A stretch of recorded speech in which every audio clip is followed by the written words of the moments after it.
YCP ప్రభుత్వం కుట్రపూరితంగా కమిషన్లకు కక్కుర్తిపడి పాల పరిశ్రమను అమూల్ డైరీకి దారాదత్తం చేశారని దర్శి టీడీపీ అభ్యర్థి డాక్టర్ గొట్టిపాటి లక్ష్మి అన్నారు. ఎన్నికల ప్రచారంలో భాగంగా ఆమె తూర్పు గంగవరంలో పర్యటించారు. వచ్చేది చంద్రబాబు ప్రభుత్వమని, రైతులను ఆదుకునే బాధ్యత తీసుకుంటామన్నారు. అన్ని విధాలా అభివృద్ధి పదంలో దర్శి నియోజకవర్గాన్ని నడిపిస్తానని ఆమె హామీ ఇచ్చారు. రాబోయే ఎన్నికల్లో తనను భారీ మెజారిటీతో గెలిపించాలని ఓటర్లను అభ్యర్థించారు. మిత్రులందరికీ నమస్కారం.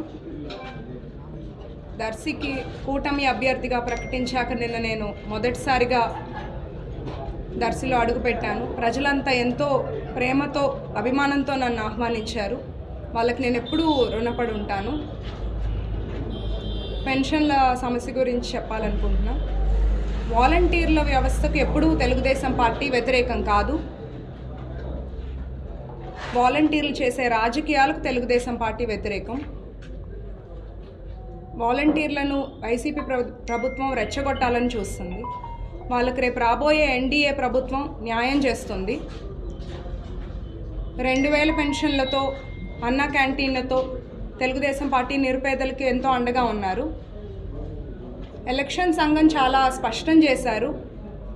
ప్రభుత్వ ఉద్యోగులు పెన్షన్ పంచాలని.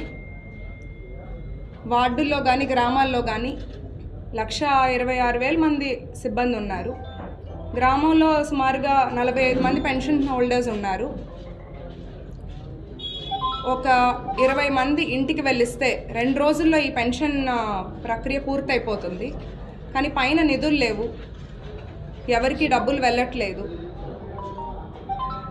ప్రతిపక్షాల మీద నింద వేయడానికి వైసీపీ ప్రభుత్వం చూస్తున్నారు. ఎన్టీఆర్ గారు 35 రూపాయలతో స్టార్ట్ చేశారు ఈ పథకాన్ని. చంద్రబాబు నాయుడు గారు ముఖ్యమంత్రి అయ్యాక 200ని 2000 చేశారు పెన్షన్ని. గత ప్రభుత్వం